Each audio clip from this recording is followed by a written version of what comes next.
or do I want a split push or do I want a team fight? And his team was ready to team fight, which kind of sucks because Chronosphere wrecks that pretty hard. So does Faces, or so does Ancient Apparition. But all is said and done, I think Weaver should have definitely just went straight up all in, like just go for damage items like Deso, MKB, no BKB at all. Maybe a Linkosphere, sure, but actually no, Linkos would have been horrible that game. Maybe a Manta Style instead of going for Diffusal, because I think he got the Diffusal to get rid of Oracle's thing, Yeah. which you can just use a Manta Style for that. So that'll give him more damage, more stats, and it would have been a little bit better. But I mean, hindsight's 2020, and I'm sitting on the sideline, so of course I can yell this. I can yell this in the live. She's like, "Oh my gosh, Weaver, why are you no Manta?" But I'm, in the yeah. it seemed like that's what they were going to be going for, what you're talking about with the minus armor kind of strategy with the Swarm as well as the Forge Spears from Invoker, and then you have the Slardar amplified damage. It just kind of seemed like they were going for that. We are starting the match in about 2 seconds. Do you want to stick around for the drafting portion of this, or are you going to head out? Sure. I'm not gonna be able to see anything, but if you guys say stuff, I will provide what knowledge I can, and then I'll leave when you guys start casting. Okay, I forgot you're not in the lobby with us, but so we'll go ahead and do our little introduction here. So No, no, you don't DC already? no, Earth Spirit. Yeah, so this is going to be game number 2 of the jDL, season number 9 between Team Innova and Team Nutri. Game number 1 going in the back pocket of Team Innova as they come out through with their big Wombo combo lineup. And we are going to see the draft already underway for game number 2, as it looks like the Earth Spirit was banned out first from the side of Team Innova, and counter ban was going to be the Outworld Devourer by the side of Nutri. They also take the Death Prophet out of the pool for the side of Team Innova, so bans right now is the Earth Spirit, Death Prophet, as well as the Outworld Devourer. Yeah, Man, I missed that. So Earth Spirit, Death Prophet, OD, and who else? that's it. That's it so far. Oh, okay. These guys ban and pick really fast, man. Yeah, We're about to pretty- see some stuff right here. Pretty standard stuff so far. I wouldn't be surprised the Invoker. Yeah, okay, yeah. As I'm saying it, Invoker does get banned out by Nutri, so they don't want to give it to the side of Innova, as they do end up having first pick. So it should be interesting to see what they want to go for. I wouldn't be surprised if they grab that Faceless Void again, since it was just so dependable and just so useful in game number 1. And then it kind of leaves them open to start going for something like a Witch Doctor instead of having to go for an Oracle or an Ancient Apparition as their first support hero. But they're going to pick up the Lone Druid. And interesting stuff coming out from them. I know that it was banned out in game number 1. I'm not sure if it was Innova who banned it out or if it was Nutri who banned it out during the second banning phase. Nutri. Okay, so Innova, I guess they have a fairly decent Lone Druid player, so that it'll just be interesting whether or not they throw him over in the off lane or if they're going to try to give him like a solo safe lane kind of situation. So Nutri is definitely going to have to pick up some kind of really strong off laner that can go up against that Lone Druid. What do you think about Savage Roar now with the Lone Druid? Seeing that it's used now. Completely broken, freaking trash. No, let me stop. Let me stop. It's a really good ability. It's interesting that he has to choose whether to use it on himself or the bear. I've had a few. Well, actually, I had a game recently where I played where Lone Druid kept using himself, and it worked out because we kept focusing him for some reason. I mean, his bear was doing all the damage. I mean, he had an Aghanim Scepter, by the way, but it's a really needed ability for at least the bear. I don't know if it's needed for Lone Druid himself. I mean, sure, he can scare people away, but it's basically a 3-second stun. So Yeah, I mean it's pretty cool. I like the way that they reworked it. It did get nerfed minorly, did it not? Like 1 or 2 patches ago. it was like it was like 0.4 seconds. It was like okay, like Okay. people complain. It's like okay, relax. It's like 0.4 seconds. It's still a really good ability because I mean most people like. I play Shadow Shaman a lot, so basically I'm like, oh, bear, drop shackle, easy kill. So if I'm walking towards the bear and Lone Druid can, you know, it's annoying as all hell, but he can drop the roar and then roar force me back. So it's also good for disengaging in fights, so you can send the bear out to burn creeps, and then people start engaging on the bear, he drops a roar and just runs away. So it's a good ability. I think it's really stupid because it always gets used against me, but it's needed because bear gets focused pretty hard. Yeah, for certain. And they're going to pick up the Witch Doctor as well as the Lena for the side of Nutri. Now, do you ban... I assume you ban out the Faceless Void with the second banning phase if you're Team Innova, just because that's already 2 heroes that are going to be able to do a ton of damage when the Chronosphere's up. They are going to end up picking up the Oracle for themselves. So that's actually going to be fairly decent as well. If they can try to get the False Promise off before the Laguna Blade comes out from the Lena, then they could potentially try to heal up whoever gets nuked down by Lena. And they are going to ban out the Slark with their 3rd ban, though, so no Faceless Void being banned out quite yet. Hold on. Which side has Witch Doctor? Witch Doctor's on Nutri. So Nutri has Witch Doctor, Lena, and Team Innova has Oracle and Lone Druid. I'm so mixed up. This is why I need to be in game. Anyway, just ignore me. I'll try to figure out. I'm trying to like keep track of the bands. I'm trying to like write it down on paper, like old school. Radio Dota. I only have my I have a transparent overlay ops though, so even if we have to do that, it won't be pure Radio Dota. But yeah, they're waiting out the third ban for the side of Neutron. They do decide to take the Earthshaker out of the pool, so we could maybe even see the incoming of something like a Broodmama if they want to try to go for her. Banning out that Earthshaker, not really, since they already have the Lone Druid. It kind of banning out the Earthshaker kind of leads me to believe that this will be a off-lane Lone Druid for the most part. And also, Earthshaker, if he gets enough levels, he's capable of bursting down the bear slightly effectively with Enchant Totem. If he gets enough damage output from that, then he can take a big chunk of the bear's HP pool out every time he tries to get near that Earthshaker. In question, Baby Games, you still here, right? Yes, is it Baby? He No, should be. Oh, it's Courage now. He changed his name. Change names of Courage. Come on, stop changing your name. Jeez. Seems like he might have abandoned us though. No, he went to the bathroom. He typed he went to the bathroom. Oh, okay. So he went to the bathroom. I was gonna ask him. like how good is Earth Spirit versus Lone Druid, just to like poke fun at him, but. But he's like, You can kick a bear. If you can kick a ball, you can kick a bear. exactly. But Lena got picked up on the side of Witch Doctor. Is that right? Yeah, so it's Witch Doctor and Lena so far. The fourth ban is coming out for Team Innova. They did ban out the Disruptor, so Team Neutri can actually still go for the Faceless Void if they want to with their second picking phase. They still need to ban out their last hero, but they, as far as offlaners are concerned, I really think Faceless Void would probably be the best in tandem with this duo that they have so far, the Witch Doctor and the Lena. Yeah. Faces Void would be a nice natural person to pick. I think some people forget that Enigma and Magnus are in the pool too, but Faces Void definitely fits the meta way better as far as being able to survive in its lane. Like Enigma, you send him to a jungle, and basically Enigma just doesn't fit with the meta. I mean, he will. Like, people don't understand how team fight meta works. Basically, or Death Ball dies the team fight where people TP in and just like drop abilities and walk away. So Enigma's gonna make a resurgence eventually, but it's probably gonna be like maybe another patch or two. We'll see a lot more Enigma. But all said and done, though, Faces Void works perfectly fine with Witch Doctor. You can always do Enigma plus Witch Doctor. That works too. But at the very least, Chronosphere, you drop it, it's there for 5 seconds. Instead of Enigma's Black Hole, it's sometimes unreliable. Yeah, Enigma and Magnus you were talking about, they would work well with the combo that they have from Neutri, but I don't really think that the offlane Magnus or Enigma is going to be able to do too well. Enigma probably would do a little bit better than the Magnus here, but you're going to have to be worried about the escapability with the Oracle, Fortune's End, just being able to keep them locked in place when they try to go for a skewer. But it is going to be the Faceless Void picked up for the side of Neutri, so they are on the same wavelength that we are. They banned out the Shadow Demon actually with their fourth ban. And Ooh, nice. Vengeful Spirit is going to get picked up by Team Innova. So I do like this. It's a defensive pick for the most part. They're looking to be able to nether swap someone out from the Chronosphere. Faceless Void doesn't get the Vengeful Spirit locked inside of it, then they can try to save one of their heroes or potentially a Spirit Bear. I don't know if you sacrifice a Vengeful Spirit for a Spirit Bear, but either way, it's still going to give them some defensive capability inside that Chronosphere. And I wouldn't mind. Actually, they go for a Lich. So ooh, nice. It's going to be the Witch Doctor and the Lich going into a probably a defensive tri-lane, I would have to assume. We saw Innova run an aggressive tri-lane last game for their Faceless Void so that you could try to get that solo lane against Slardar. But with the potential of the Lone Druid, I think that Faceless Void probably struggles a little bit more against Lone Druid than he does Slardar. I mean, just the sheer right-click capabilities that Lone Druid is going to have during the early game when Faceless Void is just going to have to like eat through all of his regen. Yeah. And it was going to suck even late game. Like, I mean, I'm expecting Lone Druid in this lineup to probably go for Radiance. I mean, having an Oracle, Vengeful Spirit, and did they pick up the fourth yet? They have not. They're going into the reserve time right now to pick up their fourth hero. Okay, but I was gonna say having the Lone Druid, having the Oracle, having the Vengeful Spirit, that kind of sets him up to where they can kind of relax a little bit. Like Lone Druid doesn't have to be involved.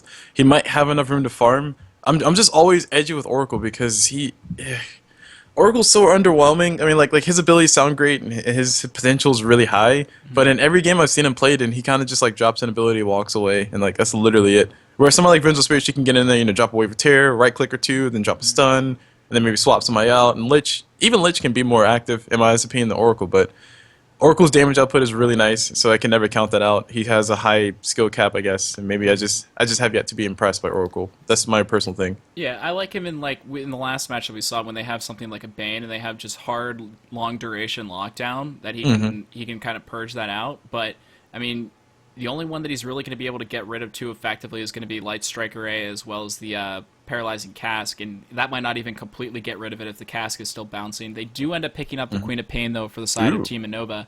That's gonna be nice. Yeah, so that's going to be a nice, highly maneuverable hero, but at the same time, if Faceless Void gets a Blink Dagger in a timely way, or if you can get the surprise initiation off with the Chronosphere from the Fog or with a Time Walk forward, Queen of Pain's going to get bursted down relatively quickly, especially when you're going up against the Lina Laguna Blade.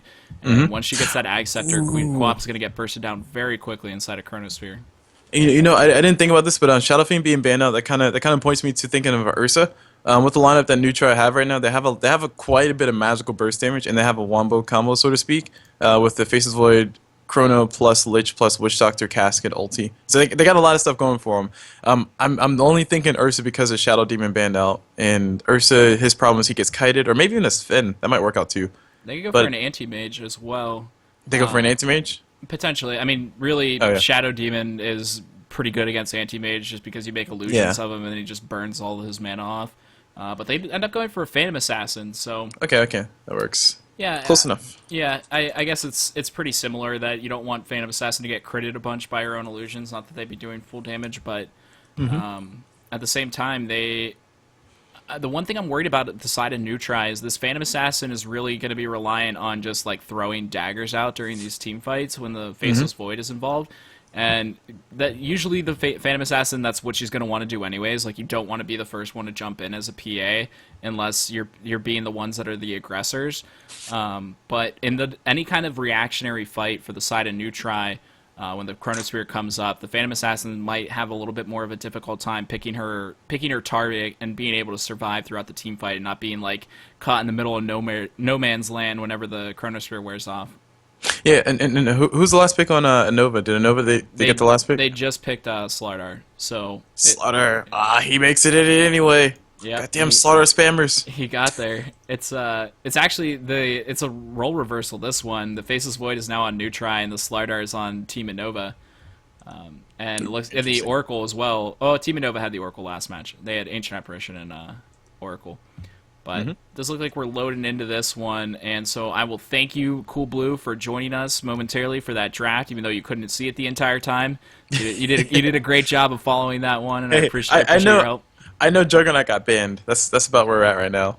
Yeah, Juggernaut got banned, and Phantom Assassin was picked, as well as Oracle. That's all that matters. But we do have a pause. It looks like someone is lagging from the side of So I can stay? I can stay? Yeah, you can stay for a little while here. Yes. Get graced by your voice momentarily. Heck yeah. And while we wait for Courage to come back in. Courage, right? Is that the right name? Yeah, I'm surprised you got that on the first try. You didn't forget. I'm proud of you. I mean, You forgot baby games though. He called you baby games while you were in the bathroom. Oh, At okay, cool. least, Mr. Baby Games, I'm in the bathroom. She was like, Baby Games in the bathroom, Courage. Just How about that? casually missing the entire draft. It's fine. You know, I'm actually excited about this draft here, man. Witch Doctor, bro. Like, what happened with the Void? He's on the other team now. Yeah, they switch things up a little bit. They He's got a traitor. Slardar on I9 now and Faceless Void on NWT. All right.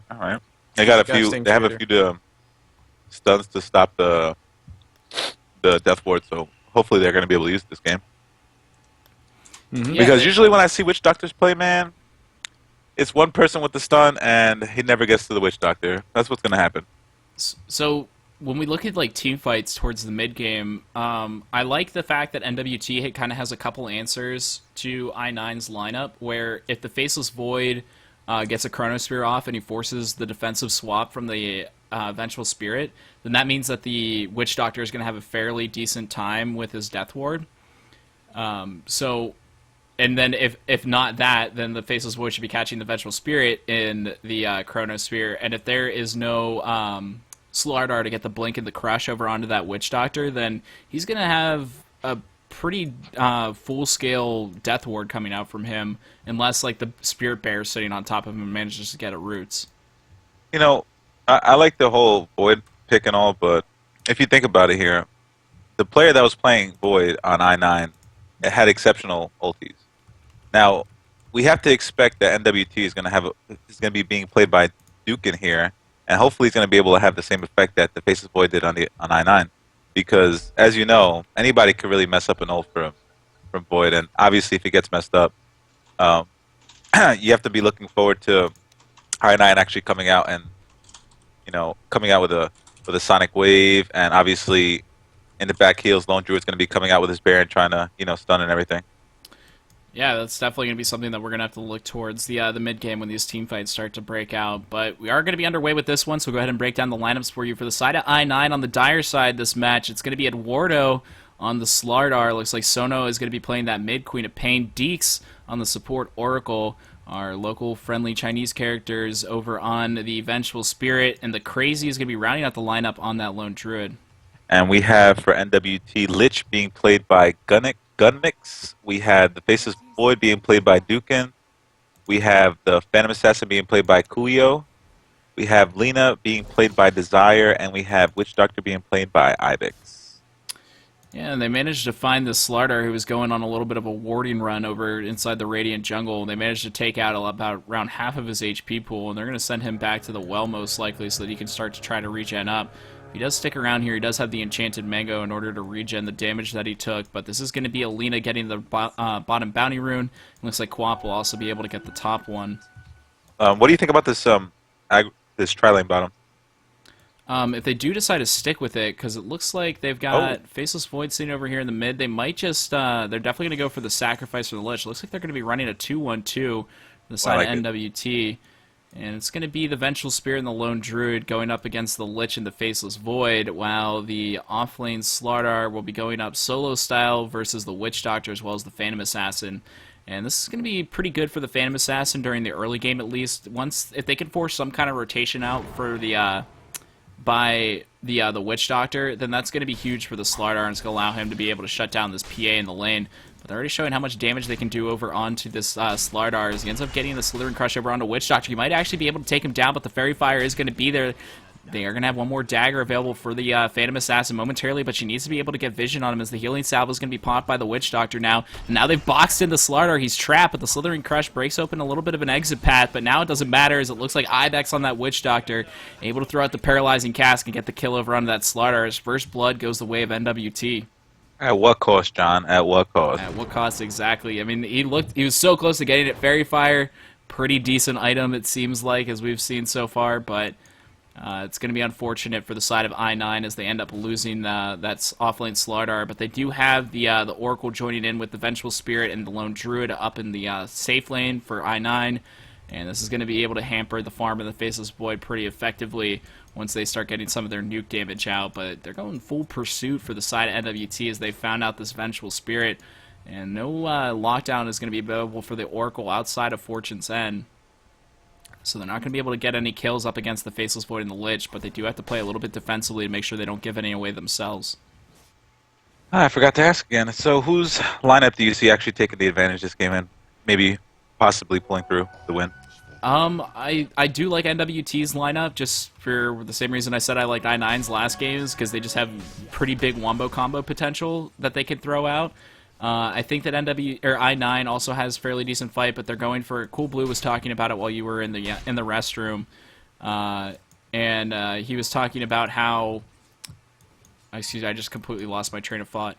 You're talking about the advantage that why you want NWT to. Why do you think their lineup is better? Oh, yeah. Just because the death ball strategy that's going to be coming out from I9 is going to be hard to be countered outside of the team fight oriented style that NWT has drafted here. And so they do have the potential to shut down this Lone Druid. It's just a matter of how much farm can LD get on himself before the team fight comes together for the side of NWT. And I have a good question for you, but also I have to tell you something. Yeah, there's going to be Alina maybe going down in the middle lane, as there is going to be a magic missile as well as a dagger being thrown out from the Quap. She's going to have Screaming about another 1 second, and that is going to end up being the kill, but Vengeful Spirit's the one who ends up getting it. And it's going to be 337 gold in her pocket, as the Queen of Pain is just going to be able to on-look for her assist gold. But what were you going to say before that? I lost my train of thought, John. Thanks a lot. That's how that goes, man. We've got action around the map. We got to cover it. Yeah, I think what I was gonna say was the lone druid. You think we're gonna be seeing a possibly a radiance build, or is it too early to tell? Obviously, it is, but what's your traditional, actually the current 6.86 lone druid build? Radiance is pretty popular on him, and I think it's a really great pickup this match, mostly because the right clicks coming out from NWT are going to be really reliant on not having to go for MKB either in the early game. The Phantom Assassin is going to struggle up against the miss percent chance that the Radiance will provide the Lone Druid Spirit Bear, as well as even the Faceless Void if he gets them caught inside a Chronosphere. If the bear is anywhere around him, then that's going to be some missed auto attacks, as he's actually going to get found out right now by the top room, but unfortunately they can't get the Magic Missile off for the VS. Yeah, I'm trying to think on the bottom lane here. As you saw, Slaughter ended up going down by the Witch Doctor before, but Slaughter is actually a really good offlaner currently, right, in this current patch that we're in. Yeah, but not going to be enough to save his ally. It looks like the Lena's going to end up dying in the middle lane again, thanks to the rotation of that Magic Missile Vengeful Spirit. That's all it really takes to kill this Lena during the early game. They need to park one of their supports over here, and it will kind of answer the question that you have about this offlane Slardar, is that they needed to force the rotation out of the Witch Doctor, or the Lich at least. So you're either going to give a little bit of a better time to your Lone Druid, or you're going to give a better time to your Slardar, one of the two. And unfortunately, the Lena's just kind of getting left to hang out to dry by her teammates, as she ends up dying for a second time. Yeah, Lena having no mobility actually hurts her a lot, and obviously you're always going to see a Vengeful Spear coming out and throwing his wave out, and then Magic Missile, and nobody could really get away from that, Yeah. especially with a dagger in your back. Yes, speaking of daggers in the back, Slaughter is going to end up taking a tumble down in the bottom lane. See, it's a stifling dagger from the Phantom Assassin. It was a nice Maledict coming out from the Witch Doctor in combination with the dagger from the Phantom Assassin, able to get the kill over there. And they're trying to set up over on the Faceless Void in the top lane, but unfortunately they don't have the positioning necessary to keep him locked down long enough that they could try to go for a Magic Missile into some kind of entangling roots from the Spirit Bear. But they're going to go for the Lich now, so they're going to be able to get off the Magic Missile as well as the Fortune's End. And a big Roots comes out from the Bear, able to keep him locked down, and they get the kill. Faceless Void's going to turn around, but it's just going to be to look at the dead corpse of his friend as he has to walk his way back over that Tier 1 tower. Yeah, I'm actually going to reset because my whole map is black besides the Dire team, so... Your whole map is black? Yeah, my whole map, like, it's all, I don't see anybody on the Radiant side. I only see Dire. You might have messed your Fog of War up. Go into...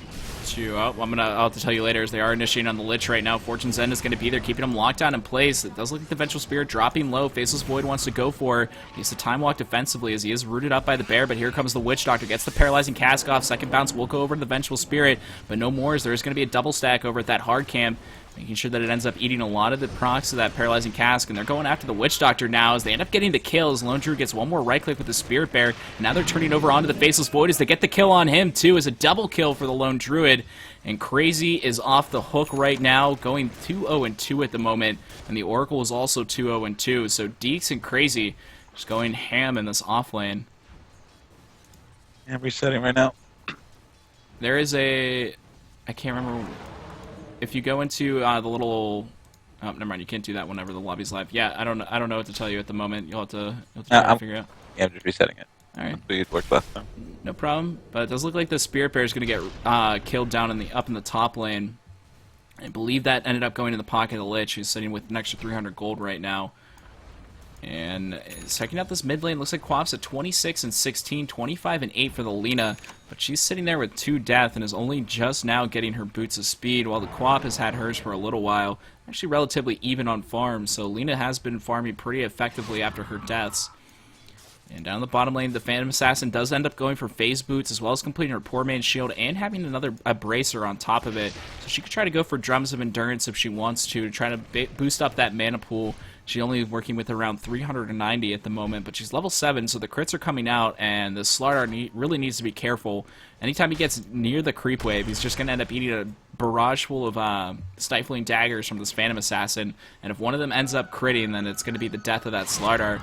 This Lich is going to get found out by the Queen of Pain right now, who has a regen rune bottled up, but she's pretty low on mana at the moment and doesn't have enough for Sonic Wave, so she's not going to be able to get the kill on that Lich, and he's just going to barely be able to survive. But cutting off the Queen of Pain at the pass is going to be that Faceless Void, Ends up running into her, but the TP down to the bottom lane for the Oracle. He's going to find out that the Phantom Assassin is incredibly fat right now, as he's going to end up going down, as it looks like the PA is going to be the one to get the kill, but a TP is coming in from that Queen of Pain right now. Let's try to get a kill on the Witch Doctor, and we'll manage to do so with just simply a blink, a scream, and as well as one right click. Poor guy. They end up trading the 1-for-1, and the poor broke Witch Doctor is going to be even more so, as he ends up dying behind the Tier 1 tower, the Dire off lane. Yeah, this game is looking like it's going really good for I9 right now. Currently at a 750 gold advantage here, but I still have some hopes for NWT here with their lineup. They are going to have a little bit of a window, as it looks like the Lone Druid did decide to go for Hand of Midas, so it's going to be a little bit of time before he ends up getting that Radiance up and running. So if they can start taking these team fights to the face of I9 before this Lone Druid is ready to completely fight, like on a team fight scale, then they could potentially do that. And with having the Drums of Endurance now completed over on the Phantom Assassin, that's definitely going to be plausible, as she's working with about 1,000 HP now, and it's really only going to be the Sonic Wave from the Queen of Pain that's going to be bursting her down relatively quickly. And there's going to be a Chronosphere up in the top lane, as Lone Druid's going to get initiated on by the Faceless Void. Unfortunately, the Phantom Assassin's not going to be there in time. She will be able to get off the Stifling Dagger as well as the Blink Strike, dropping him down low, but he's going to get off the Bear form, and it doesn't matter, so the Phantom Assassin manages to get that kill, and that's going to be a very good rotation coming out from her after completing those Drums of Endurance. Ends up using one of the charges, but it looks like the Lich is going to die in the mid lane, as the Queen of Pain ends up expending that Sonic Wave in order to get that kill. So it looks like they're turning this into a Tier 1 tower potentially, as they have almost a full creep wave as well. But the Glyph of Fortification is going to be available for the side of NWT, but this tower is already dropping pretty quickly. And it looks like they will be able to get the Glyph off, but it is going to end up dying, as no one is rotating in order to try to defend this. They're trying to take their own Tier 1 tower up in the top lane, but it's only sitting around half of its HP, and it looks like the Witch Doctor's getting chased around in the bottom portion of the map by the Slardar, who hits his level 6. It's just chasing after with amplified damage, as the mid-Tier 1 tower is going to be cleaned up by the Queen of Pain, and it looks like the Lena's going to be able to get the kill on that Tier 1 tower in the safe lane of the Dire, and she's up to another 1,300 gold, picks up her Arcane Boots, and she's going to be feeling a little bit better about where her spot was before that. Yeah, NWT is actually, they might be, the score might be 4-8 on the side of I9, but the PA is actually doing some work. Yeah, she went for that early fighting build, and rightfully so, as that's going to be they're pretty much their only way into success with this, unless the Lone Druid gets really farmed. A nice defensive Blink Strike coming out from the Phantom Assassin, able to save herself from the Fortune's End of that Oracle. But here comes the rest of the lineup, the side of I9. There's going to be a Slithering Crush, but it ends up missing over on that Witch Doctor. There's going to be a Magic Missile over on the Lich, and Lone Druid's going to be involved with this one too, as there's going to be a Blink Forward from the Phantom Assassin.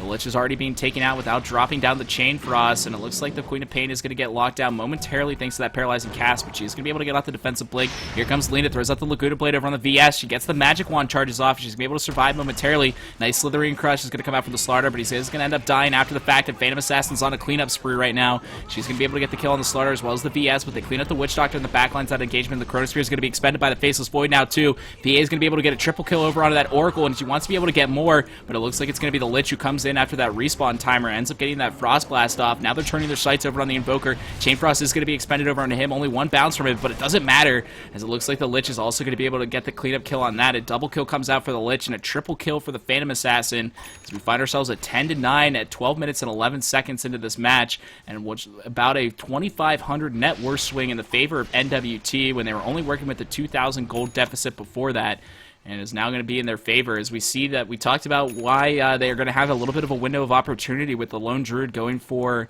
the Hand of Midas first, and Phantom Assassin taking pretty good advantage of it. It looks like the PA actually ended up picking up his Helm of the Dominator right there. Do you see Phantom Assassin actually snowballing into actually like completely winning this game solo by himself? Who, the Phantom Assassin? Yeah. I mean, she has the potential to. It's going to cause a lot of troubles whenever this Lone Druid does end up getting a decent amount of farm. She's going to need to go for an MKB relatively early. She might want to pick a BKB up before that, but she's already gone for two somewhat defensive items with the Drums of Endurance as well as the Helm of the Dominator. So I wouldn't be surprised if maybe she does decide to go for an MKB next in order to make sure that she's not missing when that Radiance comes out from the Lone Druid. But it's going to be difficult to say until we start seeing how these team fights go, as they are going to be able to find out the Witch Doctor inside the Radiant jungle. The dagger as well as the right clicks are going to be enough to take him down, as the time walk forward from the Faceless Void in order to try to go for the deny is not going to be there in time. But here comes the Smoke of Deceit from the Oracle as well as the Vengeful Spirit. They managed to get off the Sonic Wave, but a nice time walk from Faceless Void. They didn't have the burst damage necessary to kill him, and he ends up getting away with forcing out that Sonic Wave from the Queen of Pain. And this is leaving up some space for the Lone Druid as well as the Slardar in the top lane, though, as they're looking to take out this Tier 1 tower. Jason is coming in from the rest of the Radiant support heroes to try to get the kill, but it looks like the Faceless Void doesn't have that Chronosphere up. It now is, but it wasn't whenever he TP'd. And unfortunately, that is going to mean that this Lone Druid as well as the Slardar are going to get away with their lives intact. Everybody watching at home, you just saw the true potential of Time Walk there, with pretty much a 98% heal after it's used. Yeah, he was down to like sub 150 HP and just ends up going right back to full. But with that forced rotation up to the top lane, they do manage to get the deny off. But here comes the Roshan attempt from the side of I9. And they've still got that minus armor that we were talking about last game with the Slardar. I don't think Vengeful Spirit has... Yeah, she doesn't have her Medallion of Courage yet, but she is trying to pick one up. But here comes the illusions from Lina. And it's just going to completely ruin the Roshan attempt from them. And they're going to find this Roshan is just sitting around 3,100 HP. And the side of NWT could potentially try to contest this right now, as it looks like back inside the Radiant jungle, Queen of Pain actually got an aggressive blink forward and a kill over onto that Witch Doctor. And unfortunately, we ended up missing that one, but at the same time, probably going to be pretty standard, as the Witch Doctor is just not working with too much HP to begin with right now. Yeah, I actually thought they could have finished that Roche. You know, the whole team, NWT, was on the other side, pretty much in the middle of the map and coming from top side of the jungle there. So I don't know. I think that could have been done. Chronosphere is a scary ability to fight into, but you could be right with that not having level 6 over on the Witch Doctor. With Death Ward not available for them, they might not have been able to get it, but it looks like PA is actually going to go in solo for this Roshan. They do have the Spirit Bear coming in to try to check for her, and they will spot out the fact that she's there, but the rest of the squad for NWT is going to be available. They very quickly clean up of that Oracle. My God. Spirit Bear dropping pretty low too. On the other side, there is going to be a Faceless Void Chronosphere. Witch Doctor is going to be there as well, but he's still not level 6, but does manage to hit the Maledict to get the kill over onto the VS, but the blink from the Queen of Pain is going to be able to save her life, as she's getting very close. Actually, she has enough gold now in order to finish up that Orchid of Malevolence whenever she gets back to the well. And this looks like Roshan is going to end up going in the pocket of this Phantom Assassin, as the side of NWT is looking to be in a pretty good spot at the moment. It's 16 minutes and 3 seconds, 12-11 in favor of I9, but that net worth advantage they were working with is now being dwindled down to about 500. I mean, an Aegis Immortality on top of it is going to be pretty big for them, as the Queen of Pain is going to have to blink away, but she's going to most likely end up going down, as there is going to be an ultimate from the Lina, as the Oracle is going to be able to save her with Fall of Promise momentarily. Time walk forward from the Faceless Void is going to be able to keep the rest of the heroes zoned out. It looks like the Quap after that duration is going to end up going down. Oracle is going to die on top of it too, as Koyo is on a monster kill streak on this Phantom Assassin, not even having to expend the Aegis Immortality. He's got 2,500 gold in his inventory. And he doesn't decide to buy that the Demon Edge quite yet, though, so we can't commit to that MKB until he sees the Radiance being built by that Lone Druid. But he's got 2,900 gold in his inventory and no items purchased since the Hand of Midas, so it is looking like it is going to be a Sacred Relic as the next item for LD. Yeah, I'm liking the PA plays this game. He's actually playing really ballsy and actually going above and beyond for his team here, especially what you said before, going the fight build early. It's paying its dividends right now.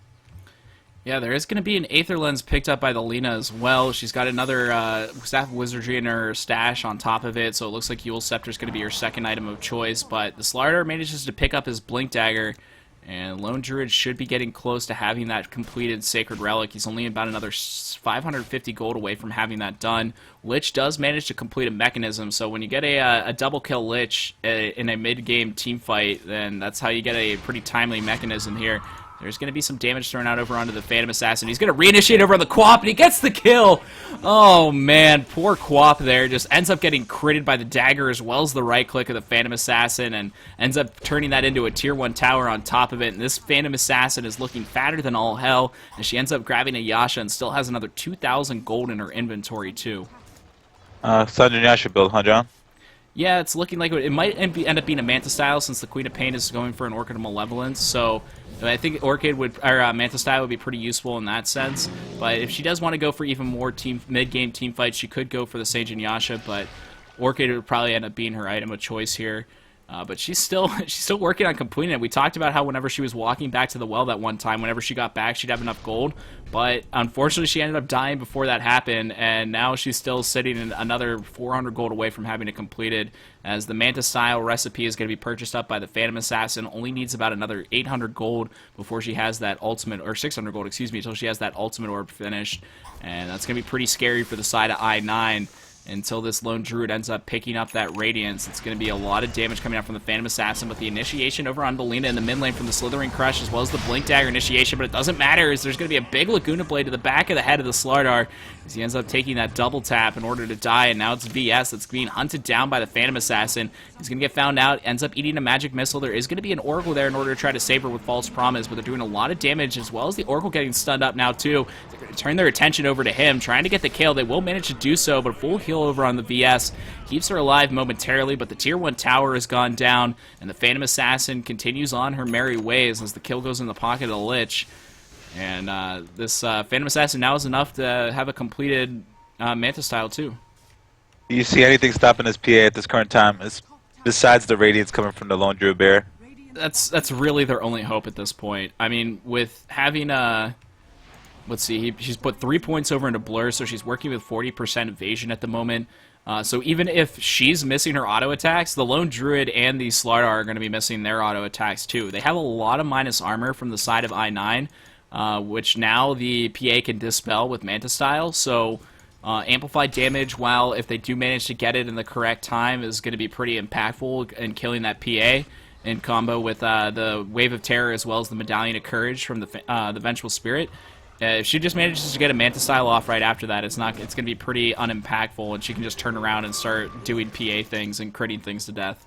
You know what's pretty interesting is that I have yet to see a good Faceless Void ult with the combo coming in from the Chain Frost and Death Ward. So this is all happening with just PA roaming around the map and just pretty much throwing daggers at people's backs and Phantom striking into them. Yeah, that's really. I mean, you're exactly right. This has all been the PA show for the most part. We haven't really seen anything come out from the Faceless Void Desires Chronospheres. We saw he had one down in the river by the Roshan pit, which ended up securing a kill over onto that Oracle, where the Queen of Pain ended up getting away.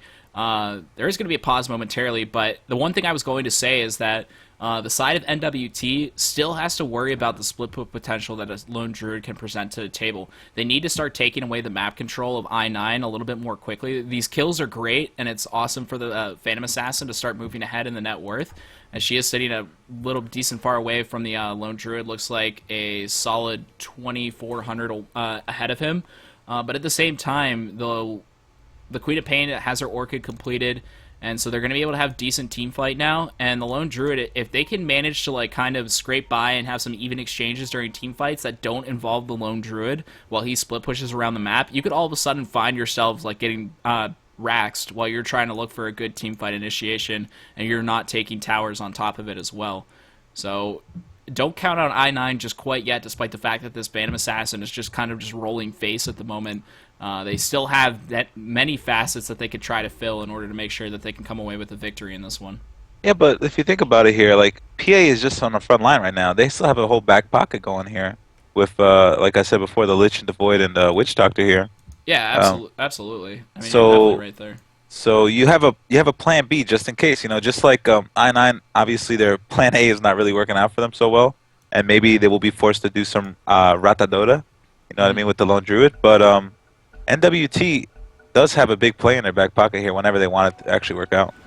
Right, yeah, I mean, we're talking about how the lone druid can do a lot of things by himself, but it's just been the Phantom Assassin doing all the action for the side NWT and not even relying on the Chronosphere or the Lich Ultimate. I think the one Lich Ultimate that we have seen so far was thrown out into that solo lone druid inside the Radiant Jungle, but here's what we're talking about right now. They're forcing the rotation back from the Lina, as the split push is coming out from the Queen of Pain and the Oracle down in the bottom lane. They could potentially try to turn around on this one, as the lone druid is going to be joining up with them as well, and Lena's going to walk right into it, ends up using the Yule Scepter over on the Oracle, but there's going to be a Slithering Crush from the Slardar, ends up getting the kill already. Here comes a Death Ward from the Witch Doctor, a nice Fortune's End being used, or False Promise being used by the Oracle. Slardar is going to end up going down to the Chain Frost, the Lich, and the secondary bounce is going to get him going back and forth in between the Oracle as well as the lone druid. Faceless Void gets a nice blind Chronosphere off over onto that Oracle, keeping him locked in place and canceling the TP, scroll. Now he wants more as he moves forward, looking to see if he can find the Vengeful Spirit or the lone Druid Spirit Bear, who does have his completed Sacred Relic in his inventory.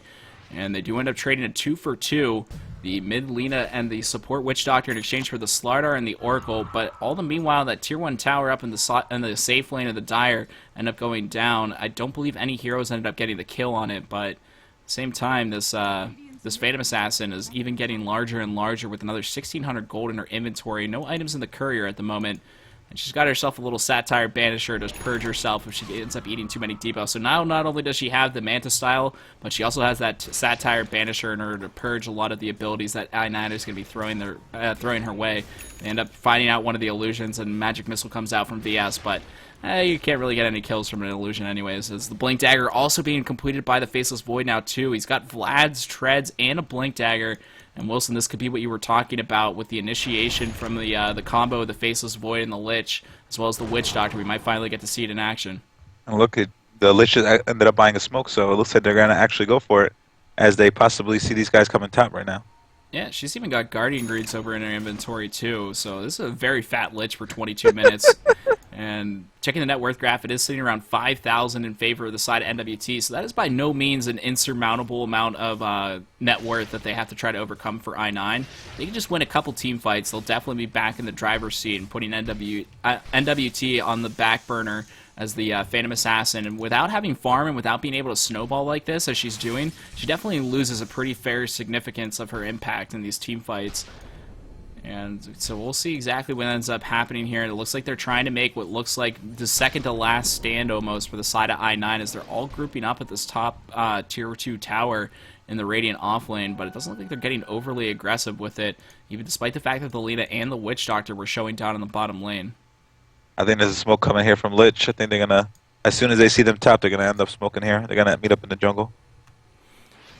Yeah, it's they could go for it. Let's see, Roshan. His timer will be showing itself pretty shortly here. Looks like 1 minute and 52 seconds for Roshan to come back up. So they check it right when it's going off, so they definitely have an idea of when it's going to be coming back, but unfortunately is one of the longer timers for Roshan. And I9 is just using a lot of their time up here in this top lane. The only one pushing right now is the Queen of Pain, though. Smoke is going to be used by the supports of I9, as they're going to be the ones looking for a kill, and Faceless Void might end up biting the dust in this if they can get a proper initiation. There's going to be a blink and a Chronosphere. Fortunately, Slithering Crush is not going to be on the mark, as he's getting a lot of burst damage over onto the Queen of Pain, but there is going to be a defensive swap for the Vengeful Spirit. VS is going to end up getting Yule Sceptered up in the air, but it looks like on the backlines out engaging Phantom Assassin starting to go to work over onto the Oracle, ends up popping the Mana Style to get rid of that disarm, and now she wants more. She's going after the Slardar, it looks like, and it looks like the actually it's the Lina who ends up getting the kill on the Slardar, and Lone Druid is going to be able to get himself back to base.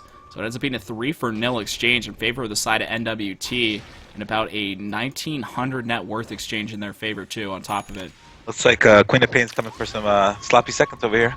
Yeah, wants to try to get a kill on either the Witch Doctor or the Lina, but she's going to end up getting Light Strike boy. Raid after the Yule Scepter, and she's going to end up going down on top of it. So make it a 4-for-0 exchange, as Koyo on that Phantom Assassin is going to end up being godlike right now. It's enough for the Lina to pick up a Blink Dagger of her own as well on top of it.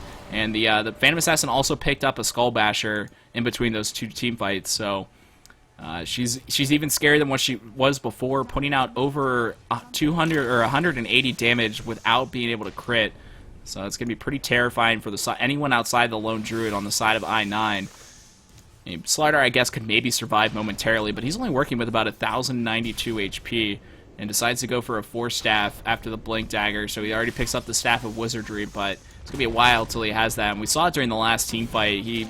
The Faceless Void had a really good timely Blink initiation with the Chronosphere, and otherwise Slardar was like about 1 second away from getting a Blink and a Crush onto him, and that team fight could have gone the complete opposite way in favor of the side of I9. Like you were saying before, John, it's actually the Lone Druid actually trying to split push the whole time, so look at that. He ends up taking down that tower down there bottom. Yeah, it ends up taking up that tier 2, and that's kind of what we were talking about before, is that even if you are this far ahead, if I9 just continuously dodges team fights and just tries to create space for the Lone Druid so he can split push around the map, especially if they get like Boots of Travel on the Quap or the Slardar too on top of it, then it's going to be pretty hard for the side of NWT to try to force team fights outside of like sending the Faceless Void back for Chronosphere or abandoning ship with the Phantom Assassin and just sending her after the kill. in order to try to get those. But with the disables available on the side of I9, it's going to be hard for anyone to get a solo kill right now. Yeah. Do you see that the next fight that ends up going in the favor of NWT would actually be 2 Rex? It would most likely be one laner barracks. I would just point to the fact that the supports for the side of I9 are significantly under leveled. Level 7 on the Eventual Spirit and level 9 over onto the Oracle. So their respawn timers are going to be really low. So their ability to like re-engage in a team fight is going to be pretty quickly. But we'll see exactly what ends up happening. Is there's going to be a smoke in the mid lane from the side of NWT. Roshan is up and available, so they could just move right into the pit. They could potentially try to just look to see if they can find some kind of pick-off, as the Observer Ward for the side of I9 is actually going to end up wearing out right before they end up moving their way over into the pit. And this Roshan is going to go down fairly quickly to this Phantom Assassin for how hard she's hitting at the moment. They don't even have any minus armor in order to try to use against Roshan, and she's still down below half HP right now. Faceless Void is the first one to walk out of the pit, but they're exchanging this for a tier 2 tower most likely up in the top lane. And the side of I9 is grouping up there in order to see if they can try to find any pickoffs, but with the Roshan announcement being made by the announcer, it looks like they're just going to be backing away from this. That was a very quick Rosh, and the Lone Druid is going to just continue to push them while they're trying to do other things here. So actually, what you said is exactly what's going to happen in this game. They're going to have to end up going for the backup plan of having Lone Druid push these outer tier towers and try to make some sort of effect in the game. And at the same time, he's just only 12,000 gold behind. I mean, excuse me, 2,000 gold behind the PA in net worth. Yeah, I mean, he's catching up fairly quickly, and it looks like the, very good blink coming out from the Faceless Void. I think he just wanted to go over and farm, but that's the second time the Slardar is coming up empty after trying to go for that blink and Slithering Crush initiation. He's got 5,000 gold in his inventory, though, right now, Wilson. And he's going to have an Assault Cuirass, most likely, I would imagine, is going to be his next item, just because it'll help out the team a little bit more effectively. He could go back for a Vladimir's Offering if he wants to, but I think that the Assault Cuirass is going to be hugely impactful up against the side of NWT. Yeah, I'm actually liking the Lone Druid pick at this at the current moment that we're in, because the mobility that Lone Druid has with his bear and Savage Roar, and being able to port his bear back wherever he's at in case he's getting into a fight somewhere else, it's going to be huge. And as you see him, he's constantly pushing towers. Like right now, he's about to go for this tier 2 mid, and he's moving even faster than NWT's moving top to push their tier 3s there. So it's pretty interesting. Yeah, it's all basically outside of the Lina, it's basically just single target abilities for the side of NWT, so they don't really clean up creep waves too effectively. And where the Radiance from the Lone Druid, as well as just being able to get a ton of auto attack damage and speed with his passive abilities, is going to be pretty big for them as far as pushing the lanes out. But here comes the Oracle getting the False Promise off over onto the Phantom Assassin. I'm sure he's locked in place momentarily, but the assault of this tier 3 tower is still underway for the side of NWT. So they have that Aegis of Immortality over in the pocket of that Phantom Assassin. MKB purchased by the Lone Druid, so that's what he's going to try to use in order to deal with it. And it looks like the blink is going to be there for the Queen of Pain after Oracle is going to get a nice defensive False Promise off. But it looks like it's going to be a turnaround over onto the Oracle with the Chronosphere, but unfortunately they don't have any of their allies in order to capitalize on this. And here comes the Slithering Crush from the Slardar. On the backlines of that, it does end up being a kill over onto the Oracle as the Phantom Assassin goes for the aggressive Blink Strike. And now it's going to be the Slardar who ends up biting the dust after that. Sonic Wave is going to be there from the Queen of Pain, dropping them all pretty low, but here comes the Chain Frost. It will connect over onto the Vengeful Spirit as well as the Lone Druid. They get a kill over onto the Queen of Pain. She has to buy back immediately. Gets an offensive blink forward as well as the Scream of Pain, but it looks like the Phantom Assassin wants more. She's going over in the well. There's going to be the Death Ward from the Witch Doctor as well on top of it too, as they have vision over on top of the Lone Druid, and a lot of damage over on him. See if they can try to get the kill, and Phantom Assassin getting inside the well right now. Trying to just playing with fire at the moment, but they're going to turn around on the Spirit Bear now too, as there is going to be a stun for the Faceless Void, keeping them locked in place, but they're not going to go for more. There's still a barracks and a tier 3 tower you could be taking out right now. Vengeful Spirit's already revived, and Slardar is going to be back up in another 12 seconds. And this creep wave is already pushing up onto the high ground. They have to eat through the back door protection right now, so this tower is not even going down as quickly as it possibly could. And here comes the invisibility with the Glimmer Cape of that Oracle.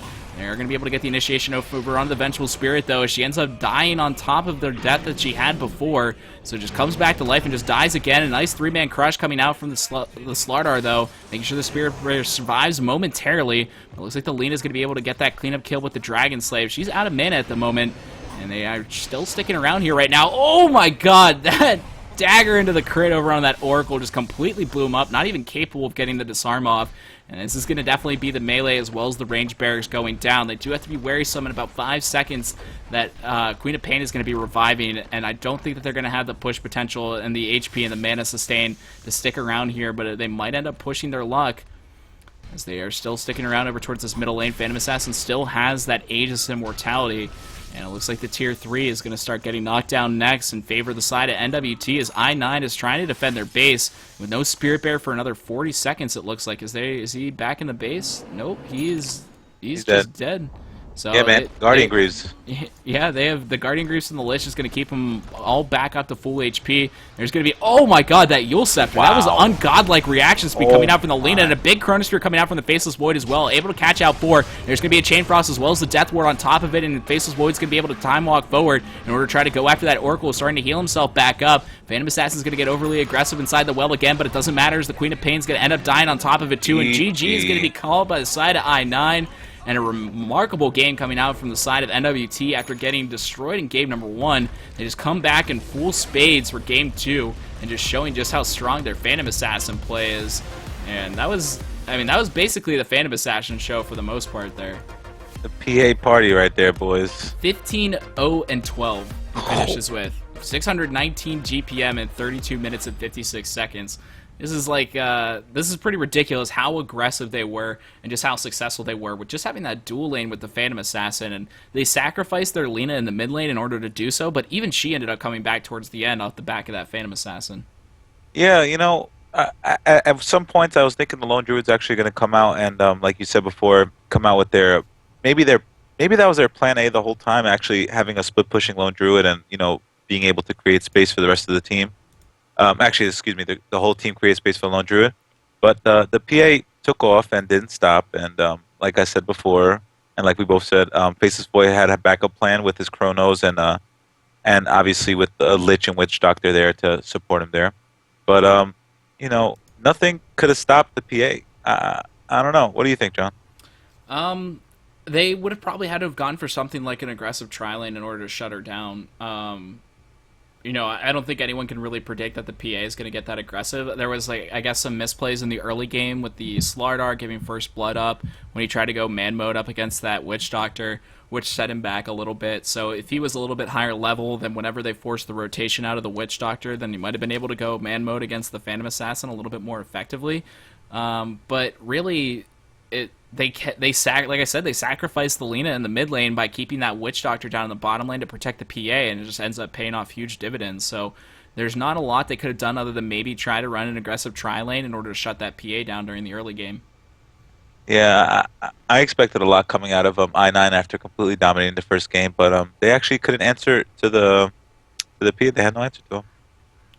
Yep, absolutely, and unfortunately it's going to be in the end of I9, but at the same time they end up taking a 1-for-1 exchange as far as this match is concerned. That is going to end up doing it for us tonight in the jDL Season number 9 in our match between Nutri and Team Innova. Team Innova taking game number 1 and Nutri taking game number 2. Big shout out and thanks to Cool Blue for joining us during the break in order to give us a little bit of Dota chat while we waited and you joined me for the draft. My name's JaManDota. You can find me over at twitter.com/JaManDota. That's JAMAN. Dota. Join with me is going to be my good buddy Wilson Courage Prieto. Wilson, I don't know if you've made a Twitter or anything like that, but if you have anything to plug, go ahead and do it. No, man, I'm fine. Just make sure you guys add and follow JaManDota right now. You guys get a chance. The little button on the bottom, the little heart. We all got hurt here, but yeah, thanks so much for tuning in, guys. Hopefully you enjoyed some Uruguayan and Brazilian Dota. Hope you guys enjoyed as much as we did. Some pretty epic team fight compositions going on. Make some pretty exciting stuff. But either way, we'll be back most likely either tomorrow or Wednesday with some more jDL action. Take care, guys.